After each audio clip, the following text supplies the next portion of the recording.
nüüd kiirelt üle meeskondade koosseisud. Võtame kõigepealt ette külalised. Külalised on teinud möödunud vooruga võrreldes, kus siis võõrsil FC Floraga Tallinnas kohtuti koosseisus ühe vahetuse. Sander Kapper ja tipuründes Martin Jõgi.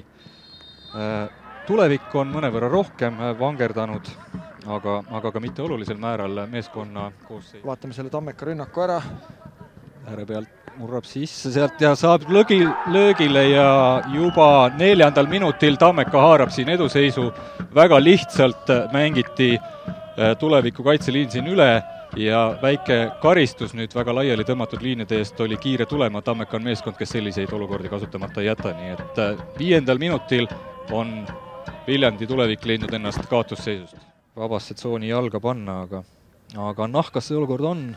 Uuesti kõrge pall kastis, Kähn nüüd lööb seal ja järgmisena saab löögile Gerdo Juhkam, kes võetakse sealt maha ja nüüd Kristo Tohver on sööstnud äärejoonele. Võimalik siit Tammekale kaasa pakkuda. Kas tuleb? Tuleb täpselt sama kindlalt nagu ka Paide vastu. Viljandi on viigistanud 45. mänguminutil.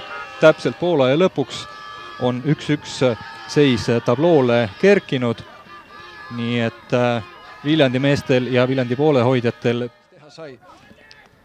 Kapper on nüüd palliga, konksutab seal Talaspaevi vastu, saab ka anda sealt palli ja taas kord Nõmme väravast välja tulek on see, mis läheb Viljandile kalliks maksma. 56. minutil on Tammeka haaranud uuesti eduseisu.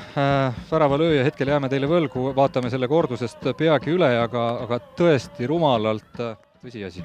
Tammeka on tulnud teisele poolele märksa teravamalt kui tulevik. Peaga oma värav.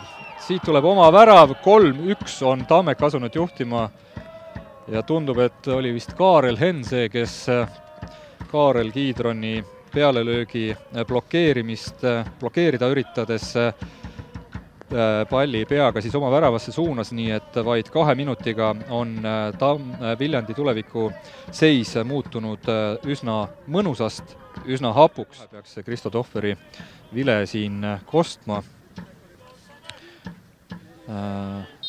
Ja nüüd on see vile kostnud. Tammeka on võõrsilt võtnud tuleviku vastu 3-1 võidu, kahtlemata väärtuslik võit.